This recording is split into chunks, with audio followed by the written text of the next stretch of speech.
And what's interesting is, it's the second of two chapters dealing with the story.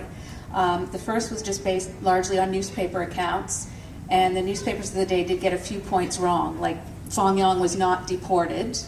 That was the initial anti-Chinese panic and the sentiment of the time. In fact, he had signed out of Canada, which under the laws of the time you were perfectly entitled to do, and as long as you came back within 2 years, it was fine. You didn't have to pay another head tax, nothing like that. But anyway, Elsie's story. Elsie is one of my great aunts. It was kind of a large family. And on the day in question, which was March 30th, 1927, she was running an errand for the very first time. She was taking her brother's dinner to him at the bowling alley at Gerrard Street for the very first time.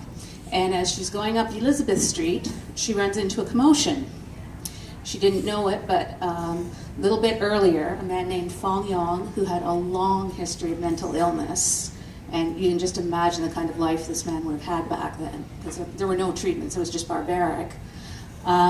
He had discovered the news that his friends and family had been trying to hide from him, and that is that his family back in China had been captured and presumably killed by bandits.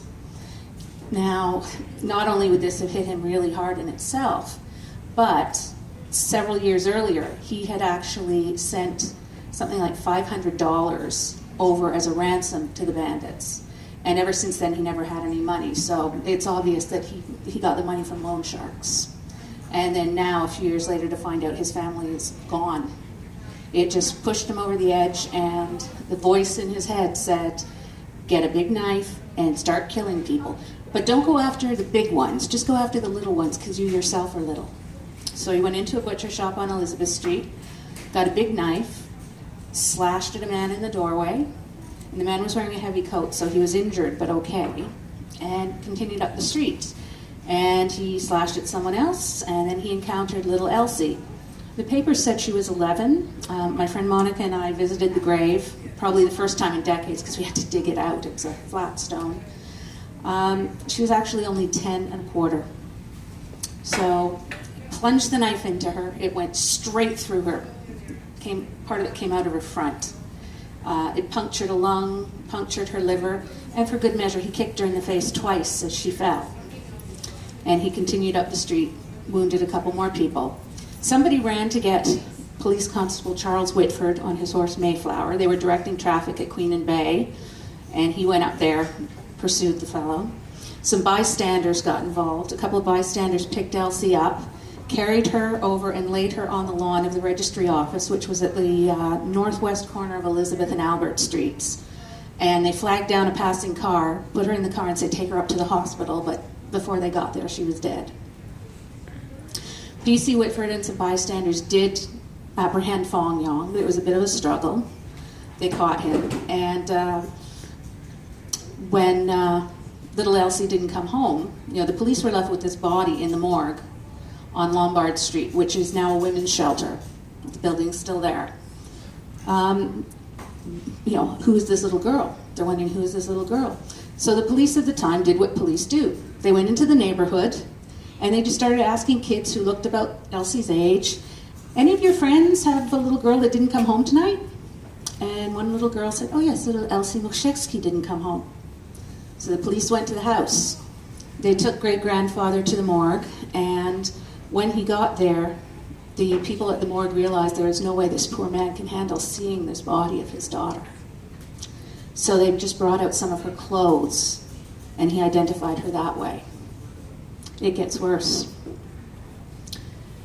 The family worshipped at St. Stanislaus Church. They had for many years, the immigrant church. Father Dukowski, good Father Dukowski there, refused to conduct the funeral service because Elsie didn't go to Catholic school. None of the kids went to Catholic school. You had to pay for Catholic school. This family was so poor. Great-grandma would send the kids to scavenge scraps of fabric from the bins outside the factories in the Shmata district on Spadina. They'd take the fabric home. She sewed everything for them, even their underwear. And this man of God thinks that this poor family should pay money to send the kid to school or he's not going to bury her? Unbelievable. However, the papers reported it as the family was so confused in their grief. They went to a church of a different faith. They went to Holy Trinity, and Father George Rowe, or Minister George Rowe, he said, I will do this for free. You know, he just couldn't believe it. But as I said, the papers reported it as, oh, they were confused in their grief.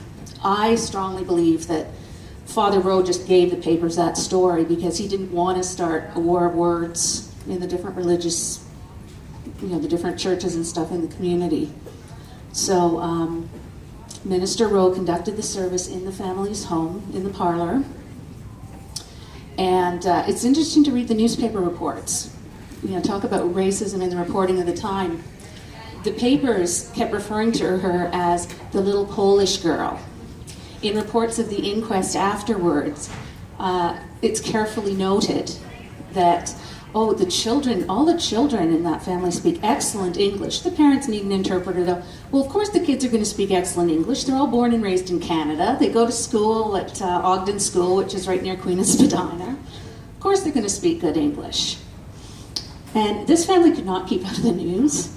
A few months later, when the family is returning from their weekend pilgrimage, where they would go to the grave at Prospect, and the parents would wail and weep.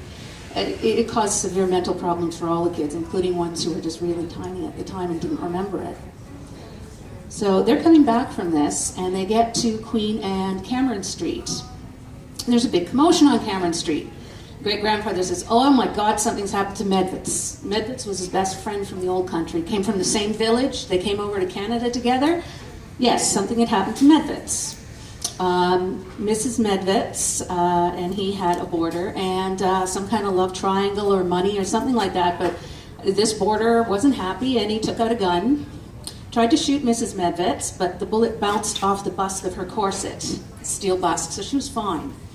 He takes off across the street after Medvitz, shoots and kills Medvitz, and for good measure shoots a neighbor through the shoulder. Now, this, Medvitz lived at 10 Cameron, and now it's like a modern, ugly duplex kind of thing there. But on the other side of the street, you still have 5 and 7 Cameron Street, so those houses are still there.